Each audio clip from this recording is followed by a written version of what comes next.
On susceptibility of dia para and ferromagnetic substance. इनके graph भी पूछ सकता है वो तुमसे।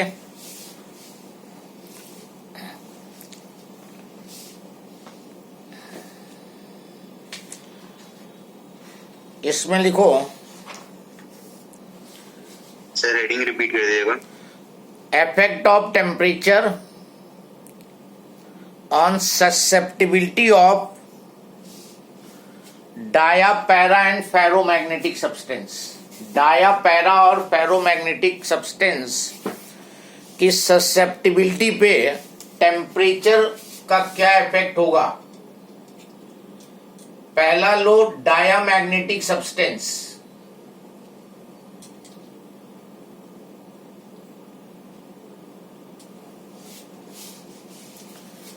The susceptibility of diamagnetic substance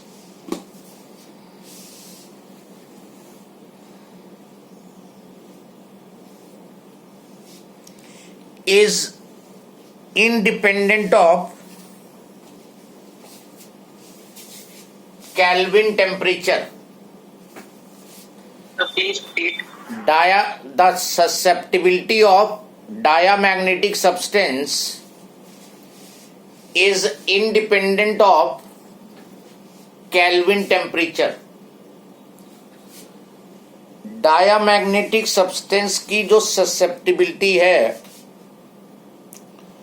वो केल्विन टेम्परेचर के इंडिपेंडेंट होगी। That means if you change the temperature, susceptibility of diamagnetic substance will not be changing. You can plot the graph between susceptibility and temperature here. Susceptibility और temperature के बीच में graph plot कर सकते हो for diamagnetic substance. Temperature in Kelvin scale. Yes. You can draw the graph to show that it is temperature independent. कैसा graph होगा draw कर लो। Susceptibility जो है वो टेम्परेचर पे डिपेंड नहीं कर रही है, तो ग्राफ प्लॉट करो।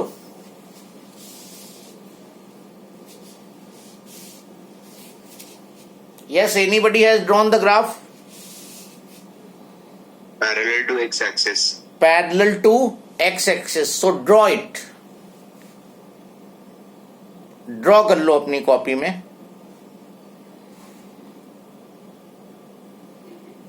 Everybody has drawn? आवाज नहीं आ रही? हाँ, सबने कर लिया ना? क्योंकि अब उसको तुम्हें कैंसिल भी करना होगा।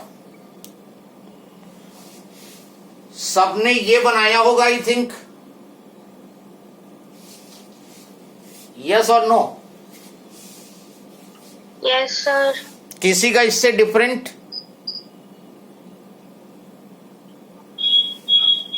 किसी ने इससे डिफरेंट ग्राफ बनाया है? अरे बताओ भाई। Yes, sir. Who has made? Name yourself first. No sir. Yes. Kumar. Yes Kumar. Yes, sir. या बताओ तुमने कैसा ग्राफ बनाया? From the origin, a constant increase. नहीं तो ससेप्टिबिलिटी डाया की हमने लिखाई है independent of temperature. Temperature change करोगे तो ससेप्टिबिलिटी इंक्रीज नहीं होगी ना डिक्रीज होगी। तो पैरेलल टू एक्स एक्सिस तो होगा, लेकिन ये ग्राफ रॉन्ग हो जाएगा, क्योंकि स्टार्टिंग में हमने तुम्हें बताया था कि susceptibility of diamagnetic substance is negative. तो ये ग्राफ निगेटिव एक्सिस में बनेगा। Susceptibility of diamagnetic is negative, starting में बताया था। तो निगेटिव तुम नहीं दे रहे हो, तुम तो पॉजिटिव बता रहे हो। तो पैरा का हो जाए वो, सॉरी पैरा का भी नहीं होगा, लेकिन पॉजिटिव नहीं होती है वैल्यू, निगेटिव होती है। तो ये ध्यान रखना होगा इस ग्राफ में। कोई था जिसने इस तरह का बनाया था? नो। Is this clear? तो अब इसको याद रखना, डायामैग्नेटिक सब्सटेंस की ससेप्टिबिलिटी टेम्परेचर के इंडिपेंडेंट होगी, लेकिन निगेटिव में ड्रॉ होगा। देन सेकेंड लिखो, पैरामैग्नेटिक सब्सटेंस। पैरामैग्नेटिक सब्सटेंस में how the susceptibility will be changing with temperature.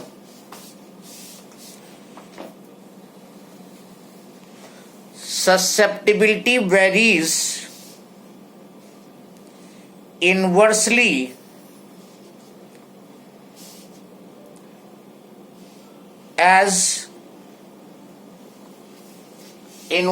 with Kelvin temperature। तो पैरामैग्नेटिक के लिए जो ग्राफ बनेगा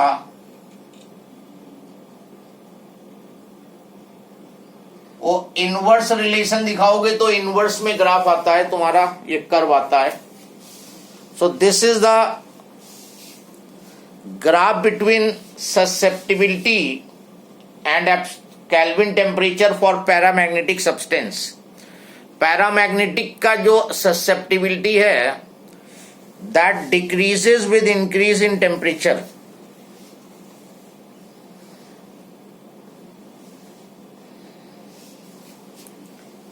यहीं पे एक लिख लो, क्यूरी लॉ। क्यूरी लॉ एक नंबर में कभी भी पूछ सकता है, state Curie law.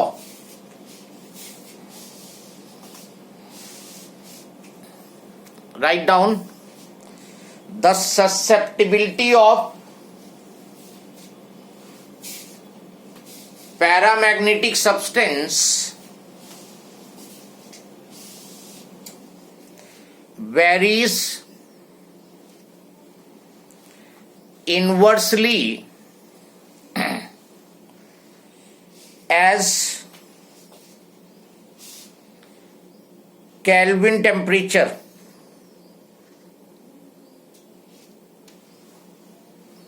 of the substance।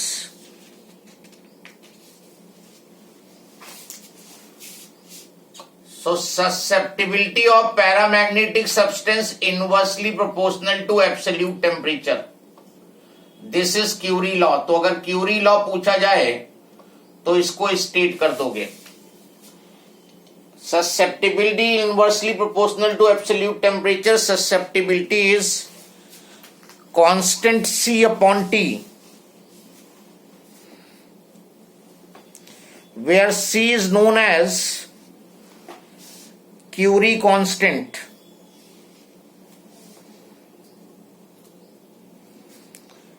जो C है वो कहलाता है Curie constant.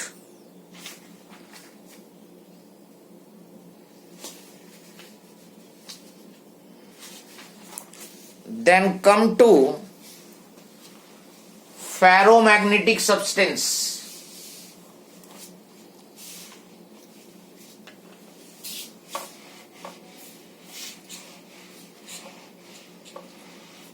The susceptibility of ferromagnetic substance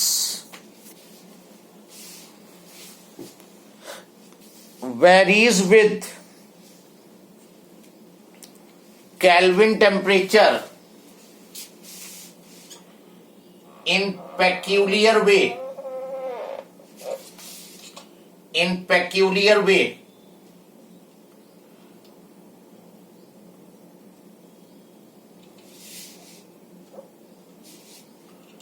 So this type of pattern you will be getting।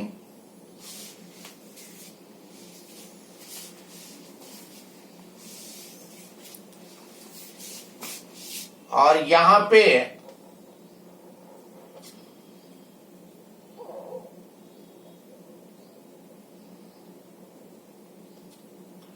ये पर्टिकुलर टेम्परेचर होगा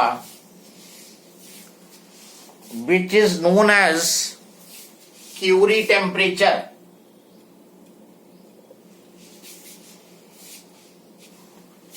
ये टेम्परेचर क्यूरी टेम्परेचर है, इसके इधर का पोर्शन जो है वो सब्सटेंस के पैरामैग्नेटिक बिहेवियर को दिखाएगा और इधर फेरोमैग्नेटिक बिहेवियर को दिखाएगा।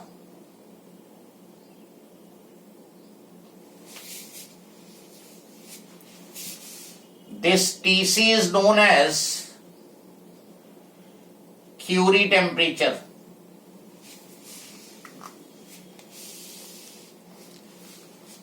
तो susceptibility of ferromagnetic substance starting में स्लाइट इंक्रीज है और फिर डिक्रीज है, और डिक्रीज का रेट भी अलग अलग होता जा रहा है। और यहां पे एक ऐसा टेम्परेचर है TC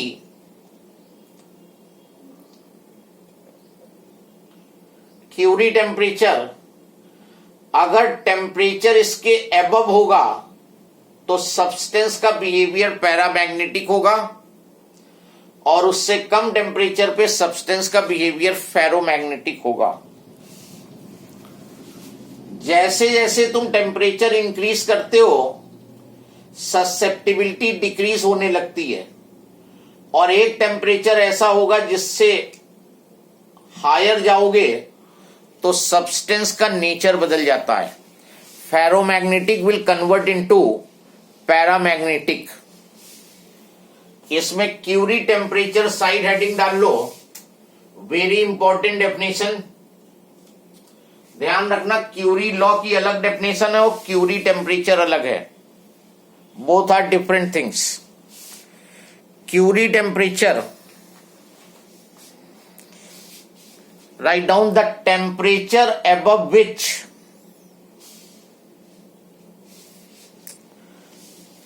a ferromagnetic substance becomes paramagnetic. Temperature above which ferromagnetic substance becomes paramagnetic is called Curie temperature.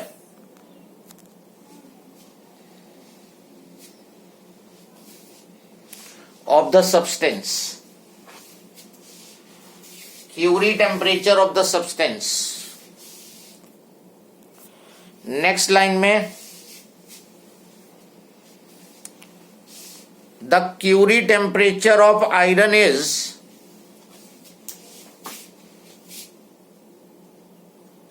770 degree centigrade.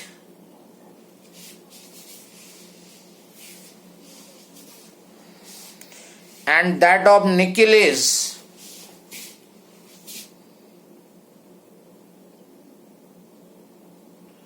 358 degree centigrade. Iron के लिए इसकी वैल्यू 770 और निकिल के लिए इसकी वैल्यू 358 डिग्री सेंटीग्रेड। अब देखो, जैसे उसने क्वेश्चन पूछा, iron piece is at 500 degree centigrade, which type of magnetic material it is. Iron जो है वो 500 डिग्री सेंटीग्रेड पे है, ये किस टाइप का मैग्नेटिक मटेरियल होगा? तो आंसर होगा फेरोमैग्नेटिक। अभी उसने तुमसे यही क्वेश्चन ऐसे किया, what type of magnetic material is iron at 1000 degree centigrade. Iron जो है वो 1000 डिग्री सेंटीग्रेड में है, तो उसका मैग्नेटिक बिहेवियर किस तरह का होगा? तो आयरन का क्यूरी टेम्परेचर 770 है और जो आयरन तुम्हें दिया है वो 1000 पे है, तो क्यूरी टेम्परेचर के ऊपर का टेम्परेचर है, तो इसका मतलब आयरन का बिहेवियर इस समय किस तरह का होगा? पैरामैग्नेटिक का होगा। Is this clear?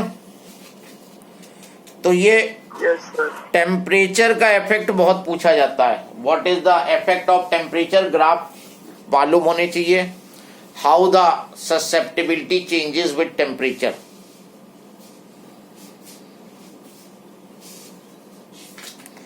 आगे कंटिन्यू करें। सर केमिस्ट्री की क्लास है, किसकी? अभिषेक सर की, बस और कोई प्रॉब्लम नहीं है ना? 11:30 पे। कैपेसिटी तो है पढ़ने की ना अभी। अरे क्लास में जब जाओगे तभी तो स्टार्ट होगी।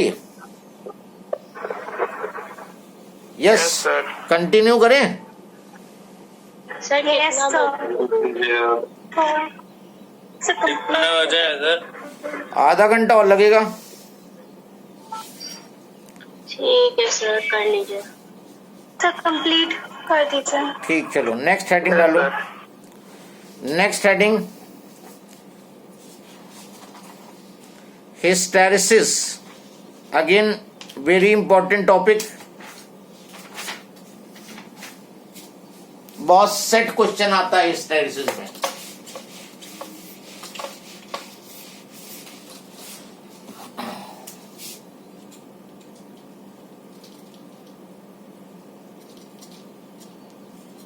हिस्टेरिसिस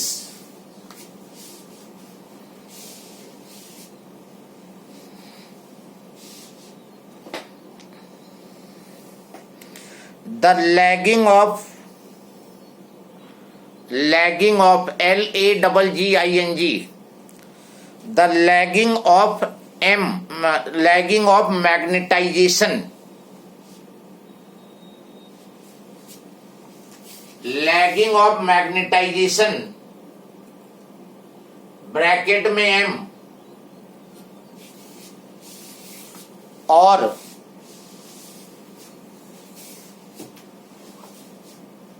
मैग्नेटिक इंडक्शन ब्रैकेट में वेक्टर B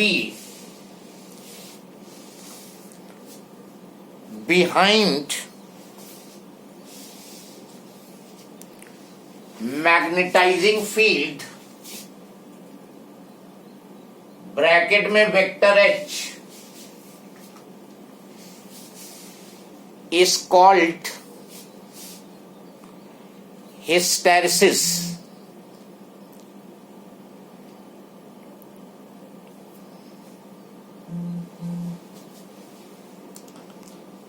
Now किसी मैग्नेटिक सब्सटेंस को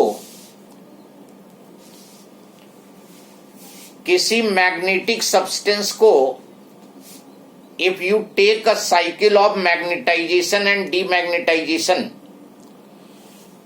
किसी सब्सटेंस को तुमने लिया और उसको मैग्नेटाइज किया और फिर डीमैग्नेटाइज किया, इन दिस प्रोसेस जो उसके अंदर मैग्नेटिक इंडक्शन या मैग्नेटाइजेशन डेवलप होगा वो मैग्नेटाइजिंग फील्ड के बिहाइंड होगा। This process is known as hysteresis. तो सीधे तुम डिफाइन कर सकते हो, डेफिनेशन पूछी जाती है इसकी, what do you mean by hysteresis? So you can write lagging of M behind H और lagging of B behind H, या दोनों मेंशन कर दो, lagging of magnetization और lagging of magnetic induction behind magnetizing field is known as hysteresis. अब देखो क्या होता है यहां पर। जैसे हमने ये सोलोनॉइड ले ली and inside this solenoid we have placed a magnetic substance. ये आयरन की रॉड हमने सोलोनॉइड के अंदर प्लेस की और इस सोलोनॉइड में अक्रॉस हमने ऑल्टरनेटिंग करंट यूज की। We are magnetizing it with the help of alternating current, not DC current. Alternating current जो है कंटिन्यूअसली मैग्नीट्यूड में चेंज होती रहती है और हर हाफ साइकिल के बाद उसकी पोलैरिटी चेंज हो जाती है। अच्छा, ये जो सब्सटेंस तुमने यहां पे रखा है इनसाइड दिस सोलोनाइड, ये मैग्नेटाइज होगा और जो मैग्नेटिक फील्ड डेवलप होगी इनसाइड सोलोनाइड, उस बी का फॉर्मूला तुमने ऑलरेडी पढ़ा है, म्यू होता है म्यू एन आई। अगर एयर सोलोनाइड है तो फॉर्मूला था mu not an I. Solenoid वाले पहले चैप्टर में मैग्नेटिज्म वाले में किया था। और अगर मैग्नेटिक सब्सटेंस है तो म्यू एन आई हो जाएगा। और ये जो एन आई है, this is the capability to magnetize the substance, इसको एच बोलते हैं मैग्नेटाइजिंग फील्ड। तो एन आई जो है वो एच है और ये मैग्नेटिक इंडक्शन है। अब देखो क्या होता है, यहां पर हम लेते हैं मैग्नेटाइजिंग फील्ड और यहां पे लेते हैं बी और एम वॉट एवर।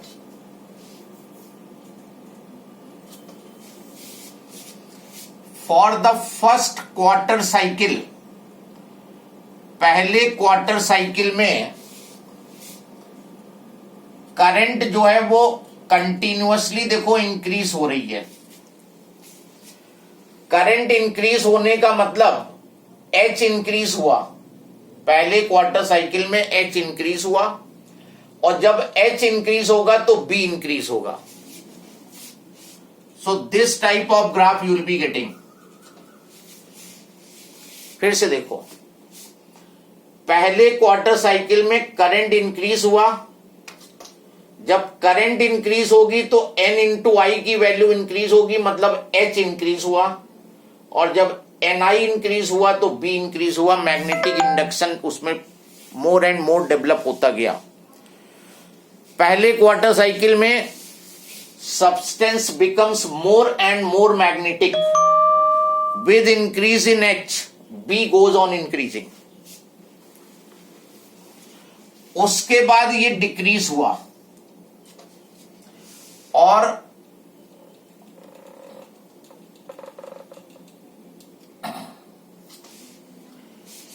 ये इस टाइम पे मैग्नेटाइजिंग फील्ड जीरो हो गई, मतलब यहां पे आ गए, करंट तो जीरो हो गई लेकिन सब्सटेंस में अभी भी कुछ मैग्नेटिक फील्ड बची हुई है। होना ये चाहिए था कि करंट जब रिड्यूस हो गई जीरो तो मैग्नेटिक फील्ड बी को भी जीरो हो जाना चाहिए था, लेकिन बी जीरो नहीं हो पाया। सब्सटेंस के अंदर कुछ मैग्नेटिज्म बची हुई है which is known as residual magnetism. Magnetizing field तुमने जीरो कर दी